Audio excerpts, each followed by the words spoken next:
দেখুন, বাংলাদেশকে আমি আমার ভারতবর্ষের প্রতিদ্বন্দ্বী হিসেবে ভাবতে রাজি না। ভারতবর্ষের প্রতিদ্বন্দ্বী হিসেবে বাংলাদেশ, পাকিস্তান এদের ভাবতে রাজি নয়। শুনুন, প্রতিবেশী বলে না বন্ধু হারিয়েছে, ওই শিবাজি আর আফজল খাঁয়ের বন্ধুত্বতে আমরা বিশ্বাস করি না। যে বন্ধুত্ব পেছনে ছুরি হাতে দাঁড়িয়ে থাকবে সে বন্ধুত্বে বিশ্বাস করি না। ঠিকই বলেছে, ঠিক বলেছেন যে আমরা চাল পাঠাই, তুমি দাম দাও। কত দাম বাকি আছে ভাই সেটা চুকিয়ে দেন। আমি আপনাকে বলছি, নেন কেন আমাদের চাল? আমাদের চাল নেন কেন?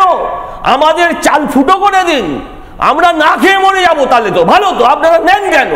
আপনাকে বলি রিপন ভাই, দেশে ভোট করুন, দেশে ভোট করুন, সংখ্যালঘুদের নিরাপত্তা দিন। আপনি গুজরাটের দিকে তাকাবেন না। আপনারা পুরো বাংলাদেশে যেভাবে হিন্দু বিরোধ করছেন সেটা বন্ধ করুন। যখন যে বন্ধু আমার সীমান্তে আমার বোনকে হত্যা করে, কিন্তু হিন্দু মারছেন কেন? এই সমস্ত জামাটা পরে আছেন না, ওই জামাটা ভারতবর্ষের, খুলে ফেলুন, খুলে ফেলুন। এই জামাটা ভারতবর্ষের, জন্ম ভারতবর্ষ দিয়েছে, জন্ম ভারতবর্ষ দিয়েছে। ভারতবর্ষ আপনারা আজকে পাকিস্তানি হতেন, রাজাকারদের হাতে ভর্তিকা হতে হতো না আপনার পরিবারকে। আমি আপনাকে বলি, শুনুন, এসব ছাড়ুন।